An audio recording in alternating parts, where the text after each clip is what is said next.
Kroxibros, one of the most beautiful, elegant, graceful creatures in the Warhammer world.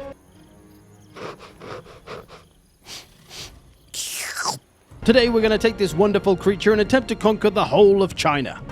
And of course, there's only one that can lead an army of Kroxibros. It's Hilarity. Only joking, it's Nakai.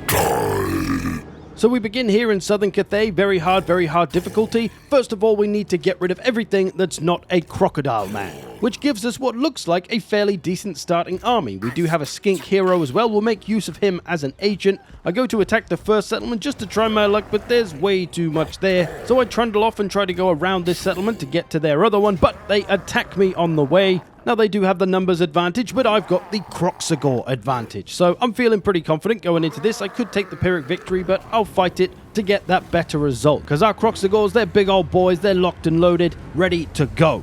So anyway, I lose this battle. Turns out Kroxibros still fucking suck, even when juiced up by Nakai's ability, Primal Roar, plus 40 melee attack, plus 20 physical resistance. I thought this would maybe help juice them up to enough to just run through these little chaos boys. But no. Even with Nakai bonking them on the head and trying to pull the Kroxibros out, cycle charging them, getting the hammer and anvil, breaking their leadership, no, I could not outdo a bunch of lowly Norscan infantry. So we had to take that defeat on the chin, but then they attacked us straight away again to try and finish us off. No retreat, we were on death's door, but we did beat them up quite significantly, so they were also on death's door. Will we need to restart the campaign? Let's find out. So we started on level ground with the enemy, but I realized I really need to try and take every possible advantage I can. And I noticed that there's a nice hill here that we could take advantage of, get some high ground. That might give us just those little extra stat boosts, which might help us out. So I take the high ground and then charge downhill into the enemy, popping Primal Roar so we get that big melee attack boost and a little bit of protection. Does put us in rampage though. But thank the old ones, we managed to kill their lord because he was very low on health. We get rid of him. That's going to put a big leadership penalty on the enemies. Now I just need to disrupt these missiles because they're sat back here, causing us some problems. Because we were in rampage, I couldn't touch them. But now Nakai's freed up. I'm going to get him to disrupt them. We rout off the rest of the infantry, and thankfully, we've survived. Nakai, overjoyed with the result, skips all the way home. But we weren't out of the woods yet. The Wormkin's faction was building another army, and we were severely beaten down with incredibly slow replenishment. So we were going to need to be seriously careful. They were no doubt going to make units over this turn and probably come after us, but I was confident we'd have enough room to be able to get away from them. And what do you know, my prophecy came true, and we were just about able to get away from them. They headed back towards their settlement, but there's little we could do at this point because we were so beaten down, and with no replenishment, we were going nowhere fast. So my only real choice was just to stay out the way and grow my horde to tier 3, because then we would be able to recruit Kroxibros and actually do something. The Wormkin built up a full stack and were chasing us around. We had to keep dodging them. I kept using block army with the hero. That was a lifesaver. Luckily, growth goes pretty quickly in a horde, so we got tier 3 by turn 14. Then we just needed to find a little space so that we could recruit some Kroxibros. I managed to get a good bit of distance from the Wormkin and went for it. It was going to take 2 turns, but scheisse. This damn Cathay faction, whose lands I've been trespassing and running around in for the past 5 turns, didn't like the cut of my jib and have now declared war on me and have a big army right next to me. So, fearing that they're going to come after me with their full stack pretty much, I decide on a different plan. I'm still using my hero and spamming block army on this damn Wormkin army to keep them from chasing us too much. We get a successful one there, which could be enough to buy us the time to do what we need here. So I'm going to cancel my recruitment because I'm going to get attacked. It's too risky. So we take to the water like any good crocodile should. And my plan here is to race down to the Wormkin settlements, recruit there as quickly as possible, and then attack before the big army gets back here. So we race down onto this shore, start recruiting as quickly as possible, and at this point I start to get pretty damn lucky with my block army. I basically keep this large Wormkin army stuck on this shore. They try to go the same way as I did, but they can't get in the water because I keep taking away their movement range, and they're pretty much stuck here for like 6 or 7 turns because I'm succeeding every time. I'm getting lucky, so I should have an easy time taking their settlements. At least I would, if the goddamn Burning Wind Cathay faction didn't come and take them before me. They've taken the little one there, which I was going to go for because it's the easier one to get. But luckily they haven't taken the major settlement, so I can go after that. It also occurred to me that I could recruit another lord because we've got the Kroxibros Ancient option, and that's a Kroxibros, so it's fine. He brings me a little extra battle power and also the ability to pull off ambush tricks and stuff like that. But his name is Crictor, which isn't very Kroxibros-y, so I change it to something more appropriate, Barry. I'm only joking. That's a stupid name for a Kroxigor. Obviously, it needs to be Big Barry. Perfect. Now, harnessing the power of Big Barry, we go ahead and set up an ambush using him as bait, which does manage to succeed, so we get rid of that army nice and quick, and then we can push on the settlement. I decided to fight this one to get the best result just in case replenishment was still bad, and thankfully we were able to actually win this one. So now we had a settlement, but of course it's for our vassal, the defenders of the Great Plan, but now we actually get some decent replenishment being in this land. I'm also using Nakai's first skill points to buff up Sacred Guardians, which will give those Kroxigors more melee attack and melee defense. But as the Wormkin have no settlements left, I head north back towards that faction that declared war on me just now, taking to the water as well to avoid trespassing on the Burning Wind faction. So I make my move on the Eastern River Lords, taking this settlement, but at this point I was actually making a crucial mistake of trusting the Total War UI, because here it says gifting for Itzel, the buildings will focus on buffing Kroxigors, it says. Turns out that's a big fat fucking lie, and it's actually the green buildings that will buff Kroxigors. Although at this point, I hadn't actually moused over all the little tooltips of the circles like I'm doing now. I didn't do that for the green one, because there I would see that it's actually the green buildings that help me out. But that was going to be the least of my problems as Lockhear Fellheart's faction arrives on our shores. I was now able to recruit some Sacred Kroxigors as well, so they were going to beef our army up too. We were on our way to a full stack. Now I wanted to push Lockhear out of this land as quickly as possible. He only had 2 settlements, but I figure if I can just stop his expanding now, it's going to make life a lot easier. But he does have one big army in our land, so we need to go and deal with that before it causes us any issues. I once again set up an ambush using sexy old Big Barry as bait. And you know the Dark Elves couldn't resist a sexy reptile. And what is their army? It's mostly missile units. It's time for an elf murder montage.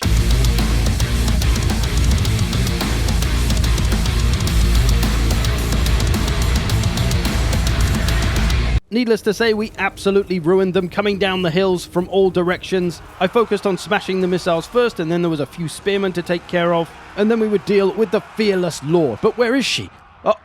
Oh, of course. Showing the true elven courage. Running away and leaving her army to die. Typical elf. But we got rid of that army at least, and Big Barry eventually went and finished off that cowardly elf, boiled her, mashed her, and stuck her in a stew. And then we took the last settlement they had in this region. And you'll see this is the moment I realized that, hey, I'm putting points into the wrong line here, as this one doesn't actually buff Kroxigors, and it's the green one that has all the Kroxigor buffs, and the tooltip says it mainly buffs Saurus. Good one, CA. Now with putting the points in the right line, I would get buffs from that, and I'm also getting this technology to buff up my Kroxiboys even more, so they should start to get nasty. But now Lockhear himself has arrived on our shores, retaking one of the settlements we took off him just now, and then he has the audacity to come and attack us. So now we've got a proper fight on our hands. I deploy Nakai and the Sacred Kroxigors in the center, and make the normal Kroxigors into my wings. We get stuck into their front line, and I make sure to use Nakai's Primal Roar ability again to give that big damage boost. But it's all the backline units that I need to worry about. Dark Elf missiles, armor piercing, very dangerous. We need to get on them as quickly as possible. My left side flanking units start to arrive, the right side a little bit further behind. But once we get there, as you can imagine, that's pretty much all she wrote. We flanked them, crushed their missiles, done.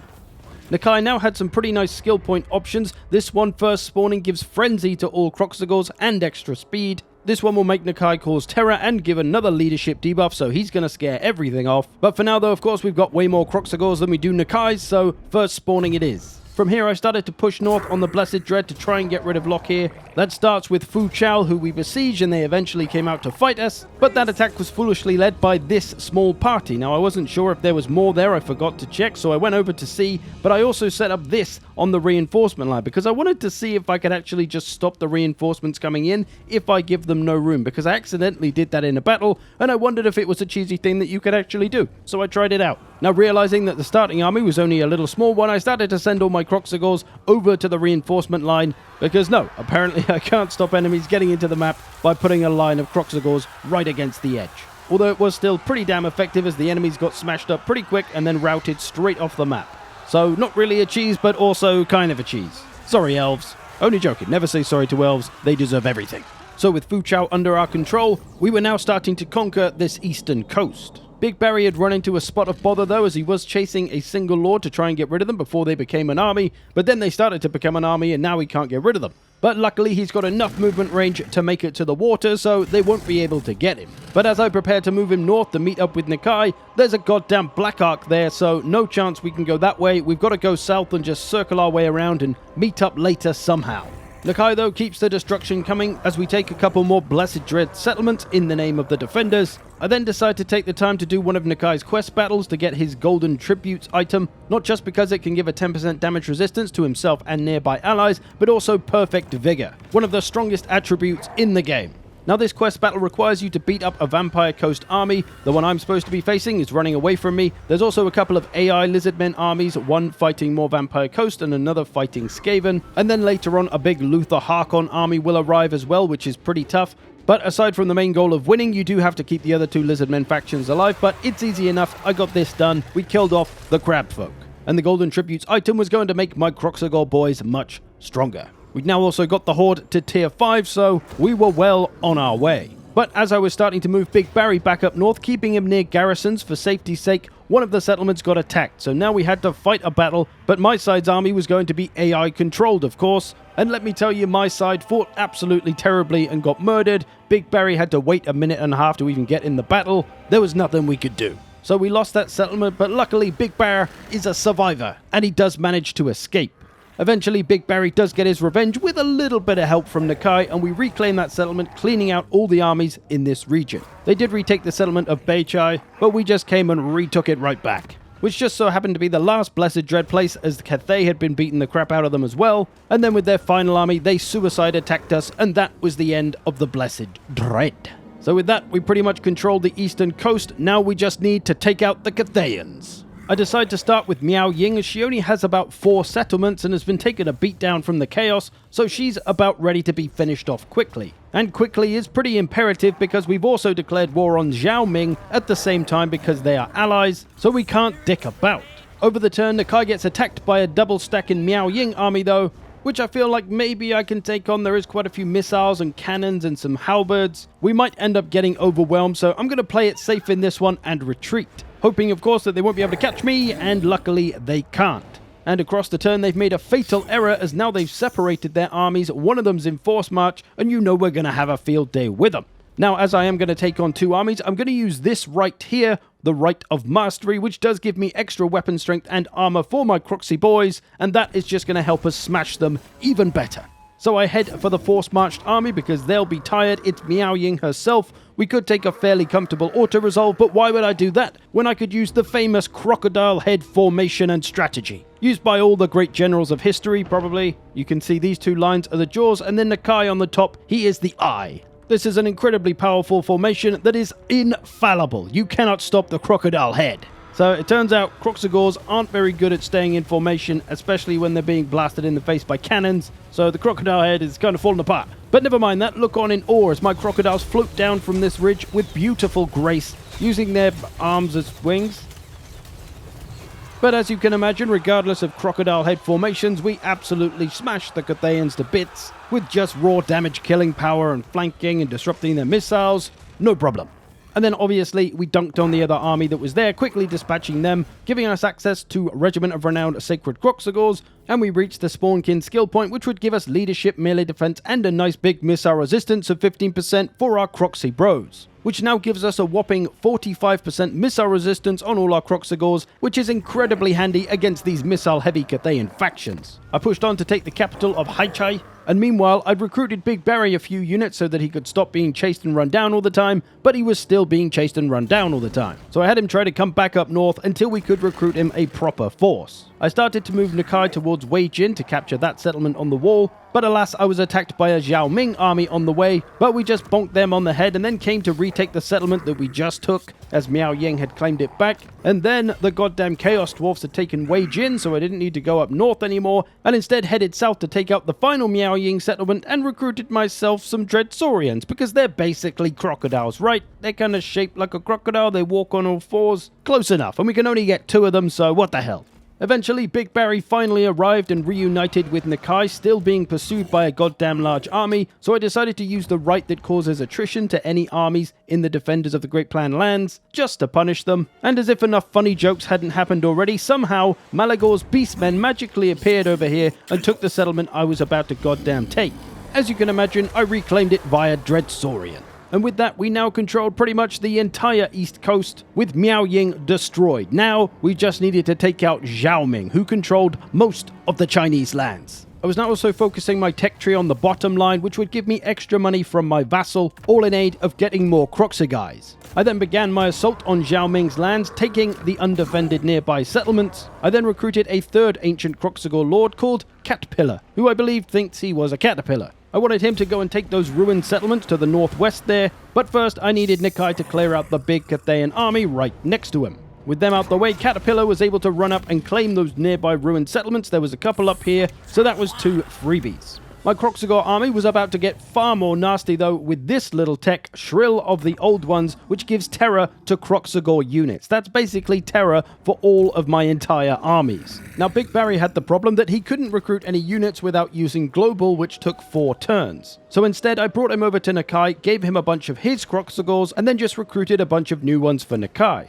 So now Big Barry had a proper army. I also gave him the Shredder of Lustria, which I've just unlocked, but with my clown-like haste I just hit auto-resolve, not noticing that the Shredder of Lustria was going to be killed off. In what fucking world did 2 units of Peasant Bowmen, 3 units of Peasant Spearmen, and 2 fucking Jade Warriors beat the Shredder of Lustria with 10 units of Kroxigors bashing on their heads? So yay, what the fuck? Fine, it's fine, whatever. We were still able to continue bashing Cathay. For this battle, we had a minor settlement with 2 big old armies in there. I decided to fight this one, surrounding the settlement, attacking it from all angles. So our Kroxiboys poured in. I had 4 groups. One was just the Sacred Kroxigors, one with a Dreadsaurian, another with a Dreadsaurian, and another with Nakai. So they were all powered up in their own way. And my Kroxigor armies were now actually pretty strong. At the start of the campaign, as we saw, they really weren't that good at all, but now with all the buffs, with extra melee defense, melee attack, more armor, the terror that they all cause, they can do some serious work. Cathay in this fight did put up a good fight, to be fair. They didn't go down easy, but naturally they couldn't stop us and all our croc killing power. So with good effort from all 3 of my lords, we were now looking good, taking Cathay slowly but surely. As I moved to take Jingpo, I noticed there were 2 big Cathay armies nearby, which I thought might just come after me. And after taking that settlement, they indeed looked like they were coming for me, but instead, I went for them, to really test the power of this Kroxigor army. Let's see if we can beat down 2 strong stacks. There's some Celestial Dragon Guard, lots of cannons, Xiaoming himself. Let's have a go. For this one, I put the Sacred Kroxigors in the center with the help of the Dreadsaurians, a small flanking party on the right, but a big old flanking party on the left, led by Nakai himself. We were going to pull a big envelopment, oblique order type deal, absolutely crashing in from the left side, destroying everything on the way. And that's what we did. Sacred Kroxigors going in, of course, all of this with 45% missile resistance, so a little worry from the missiles. We had that big envelopment flank pushing in as well, which absolutely smashed, of course, that left side and all the back line. Even the right side was pretty well smashed. It was a pretty short ordeal, and with that, we'd taken out 2 Cathay armies, one of them still alive but very beaten up. In the meantime, Big Bear had been taking some settlements. Caterpillar needed some more units to actually be able to do anything, so I started recruiting with him. We eventually got the full shebang with Quetzal as well from our campaign mechanic, which gave us a load more buffs for our Kroxigors. Big Bear also has the Dealer in Death skill point that gives extra damage to Kroxigors. So all of our armies were getting pretty nasty, and we just started to ravage everything. Caterpillar was absolutely incredible at taking ruined settlements. But at this point, there was nothing they could really do to stop us, although they did try a few times to get us, but their armies just weren't up to the Kroxigor challenge. They did nearly get us at one point. They came after us with nearly 2 stacks when we were a little bit beaten up, but luckily we were able to retreat, and that happened twice. Although one time they did catch us and we weren't able to retreat against 2 armies, but we were in full health with a nice wedgie triangle formation, which absolutely ran them through, although the formation had nothing to do with it. So despite their best efforts, there was nothing they could do to stop us at this point. We had 3 Motherfucker, it happened again! Absolute calm down. We're nearly done, and Cathay is nearly ours. And with that, I set up a final battle, bringing all of my 3 now full Kroxigor stacks down on the final settlement of Xiaoming. Because I wondered, well, what does 60 units of crocodiles attacking a Chinese capital look like? Well, something like this, but this is only 40 units because I'm not allowed to get more than 40 on the map, but still, pretty terrifying if you're in that city. Now, because I wanted to see that spectacle, I put all my Kroxibros on one side, so a lot of them just had to wait outside, eventually taking a lot of missile and artillery fire. But of course it didn't really matter because we had so many goddamn Kroxibros. If any of these units died, another one would come in from the other 20 units waiting outside the map. So needless to say, it was a slaughter as we poured in. They couldn't hold us back. We went everywhere. We started taking all the points. And with a lot of pushing through and eventually getting places, we were able to take the victory, obviously. With that, Cathay had fallen. We'd now taken the majority of their lands, and all with the power of Kroxigor. There was the little Cathay faction down the bottom, the Burning Wind, but they'd always been nice to me through this campaign. They didn't declare war on me or anything, so I let them live. But yeah, with 150k in the bank and 7 grand income, I think we're doing pretty well for ourselves. I hope you've enjoyed this. Thanks for watching. Thanks to all the patrons who support this channel. And hey, if you thought the Kroxigor armies got pretty strong, check these ones out. I'll see you in the future.